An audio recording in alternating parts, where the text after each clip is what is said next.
오늘은 하나님의 사랑을 보는 눈이라는 제목으로 말씀을 생각해 보기를 원합니다.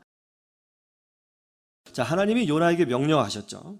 저 이방 나라 니느웨로 가서 하나님의 심판을 선포해라. 저들의 악독이 상달되었느니라. 니느웨는 장차 이스라엘과 원수가 될 나라입니다. 이 니느웨가 이스라엘을 고통스럽게 할 겁니다. 그런데 그 니느웨가 하나님의 심판을 받게 되었습니다. 이 얼마나 좋은 소식이에요. 그러면 이스라엘 선지자인 요나는 빨리 달려가서 하나님의 심판을 선포해야 합니다. 그렇죠? 그런데 오늘 말씀에 보니까 뭐라고 하죠? 요나가 여호와 하나님의 낯을 피하여 오히려 니느웨와 정반대편에 있는 다시스로 도망하려고 했다는 겁니다. 다시 말하면 요나가 니느웨에 가서 하나님의 심판을 전하기 싫어했다는 것입니다. 아니, 원수가 될 나라한테 심판을 선포하는 것이 얼마나 좋은 일이에요. 그런데 왜 싫어했을까요? 뭐가 그렇게 싫어서 하나님의 명령을 어기기까지 하며 배를 타고 도망가는 것입니까? 왜 요나는 불순종했을까요? 왜 싫어했을까요? 생각해 보기를 원합니다. 첫 번째로 사랑하면 분노한다입니다. 자, 2절 말씀을 보세요. 이렇게 시작되어 있죠. 너는 일어나 저 큰 성읍 니느웨를 가서 그것을 향하여 외치라. 그 악독이 내 앞에 상달되었음이니라 하시니라. 하나님이 화가 나셨습니다. 얼마나 화가 나셨는지 그 악독이 내 앞에 상달되었다라는 표현을 쓰십니다. 이 말씀의 의미는 이거죠.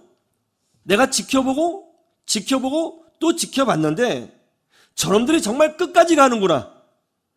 내가 분노할 수밖에 없다. 이렇게 표현하고 있는 것입니다. 그저 이방인 도시일 뿐이죠. 중요한 도시가 아닙니다. 하나님 입장에서는. 그렇다면 그냥 바로 심판해 버리시면 되는 거예요. 하나님은 그럴 능력이 있으시잖아요. 그럴 권리도 있으시고 그런 힘도 있지 않습니까? 그냥 심판하시면 되는 거예요. 그런데 성경에 뭐라고 되어 있어요? 하나님이 바로 심판하지 아니하시고 지켜봤다. 언제까지? 악독이 상달될 때까지 지켜봤다는 거예요. 그리고 도를 넘으니까 하나님께서 화를 내셨다는 것입니다. 도대체 왜 하나님은 지켜보시고 그런 다음에서야 분노하시고 화를 내시는 걸까요? 사랑하시기 때문에 그런 겁니다. 사랑하면 분노하는 것입니다. 아이가 하루 종일 스마트폰만 쳐다보고 있어요. 그러면 어때요? 눈에 거슬리잖아요. 공부를 안 하는 것도 문제지만 무엇보다도 스마트폰만 주구장창 쳐다보고 있으면 눈이 나빠질 것 같거든요. 걱정이 된단 말이에요. 내 아이가 자꾸 망가지는 것을 봐요. 화가 나죠? 그래서 엄마는 아이를 향하여 분노합니다. 스마트폰 그만하라고 제발. 하지마 좀. 공부해. 그럼 애가 말을 들어요? 이 한 판만 하고요. 이것만 하고요. 저것만 하고요. 너무너무 듣기 싫죠. 여지까지 했잖아. 금방 했어요. 뭘 금방이야. 벌써 2시간 지났는데. 아니에요. 금방 했어요. 너 스마트폰 내놔봐. 사용시간 보자. 사용시간 보자고 너. 엄마 말이 맞으면 넌 죽었어 오늘. 그러는 거죠. 그래도 말을 안 들으면 뭐라고 앉아서요? 그냥 나가 놀아. 차라리. 나가 놀아. 엄마의 의도는 이거죠. 스마트폰 화면을 못 보게 하고 싶은 거예요. 눈 나빠질까 봐. 신경계통에 문제가 생길까 봐. 차라리 노는 게 낫다는 거죠. 내 귀한 자식 시력 망치고 정신 망치는 것보다 노는 게 낫다는 거예요. 하루 종일 스마트폰 보면 화나거든요. 거슬려요.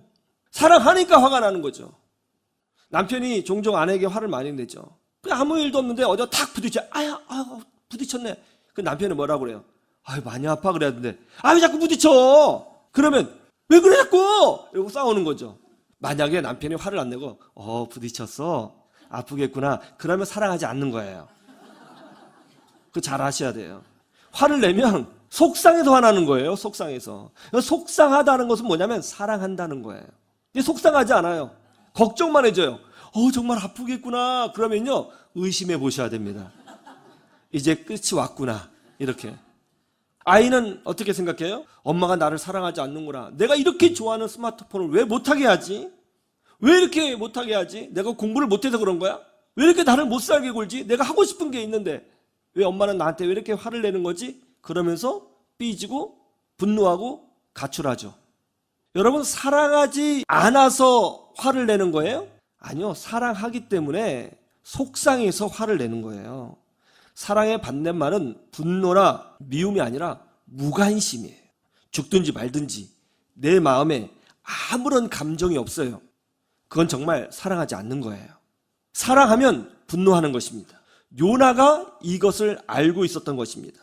느느웨를 향해서 하나님이 무관심하셔야 되죠. 죄를 짓든지 말든지 신경을 쓰지 말으셔야죠. 그런데 하나님이 분노하세요. 지켜보셨어요. 무슨 뜻이에요? 사랑하시는 거잖아요. 요나가 이것을 간파한 거예요. 그래서 하나님의 사랑을 보여주기 싫어 적국인 느느웨로 들어가지 않고 반대편으로 도망간 겁니다. 하나님이 왜 니느웨를 향하여 분노하시는가? 사랑하기 때문에 화를 내고 계시는구나 하는 것을 요나가 알았다는 거예요. 그래서 하나님의 사랑을 원수의 나라인 니느웨에 보여주기 싫어서 도망갔다는 것입니다. 여러분이 신앙생활을 하다 보면 실수할 때가 있고 또 죄를 지을 때가 있죠. 또 죄라는 것을 알면서도 고의적으로 그 죄를 지속할 때도 있을 겁니다. 그때 하나님께서 여러분을 징계하실 것입니다. 어떤 사고나 혹은 질병, 어떤 사건을 통해서 여러분을 치실 것입니다. 고통스러울 겁니다. 꽤 아플 겁니다. 그때 여러분은 영적으로 깨어 있다면, 여러분이 만약 구원받은 사람이고 참된 하나님의 백성이며 그 영으로 하나님을 감지하고 있는 사람이라면 즉각 알아차릴 겁니다. 아, 하나님이 나를 치셨구나. 이 사고, 이 위기, 이 아픔, 이 고통 하나님이 치신 거구나. 여러분이 구원받지 못했다면, 영적으로 죽어 있다면 전혀 느끼지 못할 겁니다. 그러나 만약 여러분이 구원받은 하나님의 백성이고 중생한 자요, 거듭난 자요, 성령이 그 안에 있어 생명이 역사하는 자라면 인식할 겁니다. 하나님이 치셨구나. 꽤 아플 겁니다. 그렇게 하나님이 치셨다는 것을 깨달을 때 여러분은 이렇게 생각하셔야 됩니다. 아, 하나님이 나를 사랑하시는구나. 그래서 하나님이 그만하라고 사랑의 회초리를 드셨구나. 그런 후에 하나님께로 돌이키셔야 되는 것입니다. 한 청년이 이런 간증을 했어요. 본인이 청소년 때 엄마가 교회에 가라고 하면서 헌금을 꼭 10,000원씩을 주셨다는 거예요. 그때 청년이 이제 중고등학교 때죠. 교회 가면서 중간에 오락실에 들려 5,000원어치 오락하고 5,000원은 헌금을 했다는 거죠. 항상 그렇게 했다는 거예요. 네, 패턴처럼 교회 가다가 오락실에 들려서 5,000원어치 오락하고 이제 5,000원 헌금하고 항상 그렇게 생활을 했습니다. 그래서 자기는 주일날 오전에 굉장히 좋았대요. 마음껏 즐길 수 있는 시간이어서 항상 주일을 기다렸고, 그렇게 주일을 기다리는 아들을 보면서 어머니는 굉장히 흐뭇해 하셨답니다. 중학교를 지난 이제 고등학교 2학년이 되었습니다. 그날도 주일이었습니다. 게임을 하고 횡단보도를 건너 교회를 가려고 하는데 초록불이 깜빡깜빡 되더라는 거예요. 그래서 빨리 건너가야겠다 마음을 먹고는 막 뛰어갔다는 거죠. 중간쯤에 빨간불로 바뀌었어요. 그런데 저쪽에서 이제 시내버스가 무서운 속도로 막 질주하고 있었던 것입니다. 이 운전기사가 이제 아이가 뛰는 것을 보고 급브레이크를 밟은 거죠. 끼익 하고 이제 밟은 거예요. 이제 이 아이도 놀래가지고 뛰지 못하고 가만히 서 있게 되었고, 차가 거의 막 끼익 하는데요. 거짓말 하나도 안 하고 이 아이의 표현에 따르면 딱 요만큼 앞에서 차가 멈췄대요. 진짜. 사람들이 다 쳐다보고 막 몰려왔답니다. 한참 있으니까 버스 운전기사 아저씨가 내려와서는 막 화를 내면서 막 혼을 내더라는 거예요. 그런데요, 처음에는 굉장히 창피했는데 그 아저씨가 화를 내면서 혼을 내시는데 그 순간 그 음성이 하나님의 메시지로 들리더라는 거예요. 엄마를 속이고 하나님을 속이려 했던 자신을 향한 하나님의 분노로 느껴졌다는 것입니다. 그때부터 너무 무서워서 제대로 헌금하고 주일 성수를 하게 되었다는 거예요. 그런데 여기에 문제가 생겼습니다. 그때부터 이 청년의 마음속에 있는 하나님은 무서운 하나님이었어요. 심판하시는 하나님이었습니다. 하나님이 무서워서 겨우 주일 성수를 하고 있었던 거예요. 어떻게 보면 그래도 굉장히 신앙이 좋은 아이입니다. 그 어린 나이에 그것을 깨달았다는 것은요, 영적으로 깨어있다는 뜻을 보여주는 것이죠. 어쨌든 하나님 무서워서 주일 성수를 하고 있는 거예요. 그때 제가 이 청년에게 요나서를 가르치게 되었는데 오늘 말씀을 전해줬어요. 그러면서 이렇게 말했습니다. 하나님이 너를 많이 사랑하셨는가 보다. 그래서 하나님이 화를 내셨나 봐. 관심이 없었으면 화도 안 내셨겠지. 그러자 그 청년이 눈물을 뚝뚝 흘리더라고요. 그러면서 이제 조금 하나님이 무섭지 않고 하나님이 좋아지기 시작했다 라고 하면서 제게 감사를 표하더라고요. 고난이 왔습니까? 위기가 왔어요? 하나님의 징계가 느껴져요? 회초리를 맞고 있습니까? 질병이 왔어요? 자식에게 사고가 생겼어요? 경제적으로 위기가 생겼어요? 갑자기 병이 생겼어요? 아니면 어떤 문제가 생겼습니까? 이것이 마귀가 주는 고난인지 하나님의 테스트의 고난인지 아니면 하나님의 책찍인지 우리는 알 수 있을 것입니다. 여러분이 깨어있다면 하나님이 치신 거구나 알 겁니다.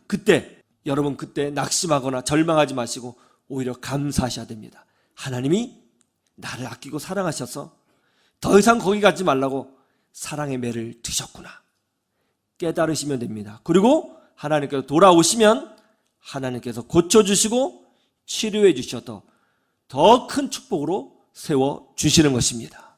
그런 은혜를 누리시기를 주님의 이름으로 축원합니다.